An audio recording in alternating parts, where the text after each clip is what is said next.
Hey guys, what's up? Welcome back to FiberLaserTraining. So today we're gonna be going over all the stuffs. So yeah, let's get straight to it. So some things you know here, right? What's this guy?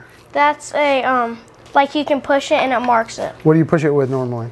Your foot. That's right, a foot pedal. That's what these are.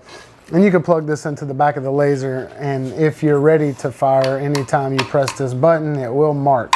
Yeah, we've definitely had some accidents. No, we haven't had any accidents. Don't tell the people that. He had accidents.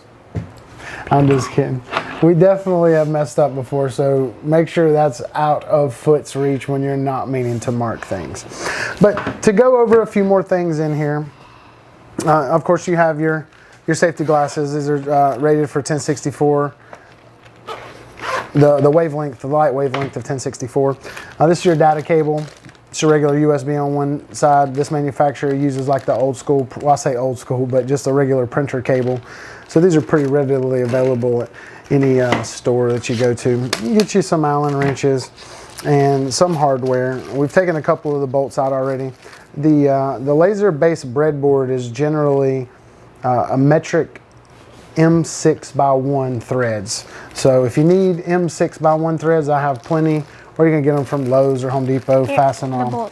These are not M6. I believe these may be M8, but that's what holds the tower into place. So these 4 holes are bigger. And sometimes you get these little black cards with the laser. They're scratchy, like.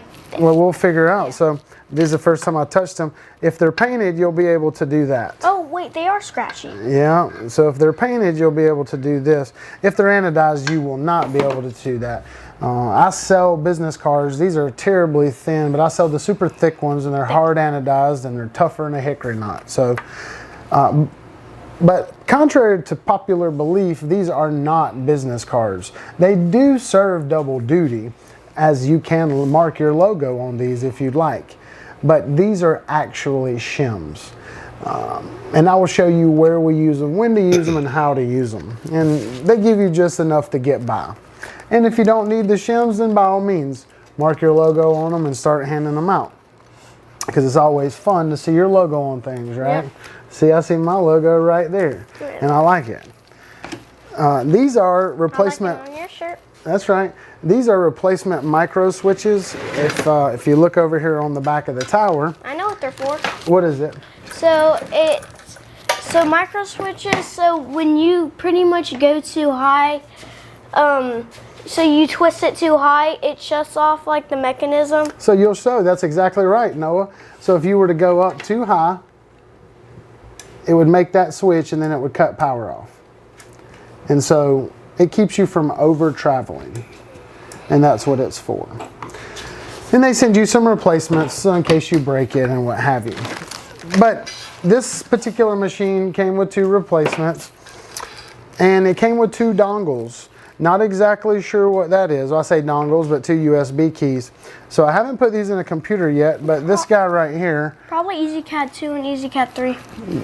Very good. That's what I was thinking. It might be EasyCAD 2 and EasyCAD 3. This is the 3D version with the 2.5D head. So we'll see what that holds for us. But in the orientation now that we have the base, the laser would only fit like this, obviously, right? Well, that's not what we want, because this has to be in the back. Well, it doesn't have to be in the back, but if it's not in the back, then your laser is going to be pointing off of the back, which is not exactly what you want. No. So I've already taken the feet off. Yep. In this orientation. And if you didn't want to utilize the Z-axis, you could always flip this around. Everything is interchangeable. If this is the way you have to have your base, then all this could be flipped around. It took a little bit of work and some dedication and ingenuity, but it would happen. And I'll put the feet back on before we start stitching it all the way up. But Noah, you want to grab one of them bolts and put it in, so in case we accidentally knock it over? Yes, sir. All right. You just put one of them in at a time. And just about with anything, guys, you always have to start your bolts before you tighten any of them. So make sure we got mine started, make sure his is started. We're only gonna do 2 just to keep the time down. Good job, Noah. You don't have to do it too tight, just enough to keep it from falling. Oh. Yeah, that works good. That's fine, for sure. A little tight right there in that corner, huh? Yeah. So this is the orientation in which that we're going to put the tower. And obviously this will allow our laser to be over the workspace, which I guess I can grab now. Oh, yep. You can. And this little guy is pretty light. Compared to the other ones. And it's also pretty small. Yeah, it is awfully small. So, oh, give me 1 second and let me go get my special wrench. We'll be right back. Oh, so got my wrench. It was missing out of my pack. This guy goes up on here like this. There's bolts under here that are on T-slot, or this like a T-slot, so to speak.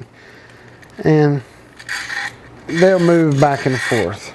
So whenever you get the laser on here, you can move it forwards and backwards if you like, and left to right. This is very tricky, and so I might just save that for the next one. The next video? We'll actually have it mounted or so we don't waste everybody's time, because it's pretty self-explanatory. These bolts right here go through these holes, but you have to take the bolts out and then realign them back to the nuts. So it's a little bit tricky, and I always use my wrench. You can take and put your wrench up in there and wiggle it and get it lined up. But in any event, for educational purposes, we're going to pretend this thing is plugged up. And this is kind of the orientation that we would use the laser in. The center of the laser head is over the bulk of the workspace. Sometimes we may have to move it forwards or backwards. We may have to move it left or right. And in the next video in our series, I'll kind of show you how we make sure everything is copacetic with one another, so we've got a good ability and a good chance to get a good mark. Yeah. Which is what it's all about, right? Yeah. So, well, that's it pretty much for this one. And we're going to continue on. But you know what we got to finish up with, right? We're going to finish up with dad jokes. That's right, dad jokes. Dad jokes.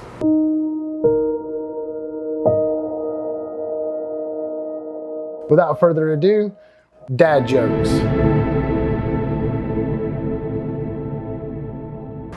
This is my favorite part. Y'all know this, dad jokes off the top rope.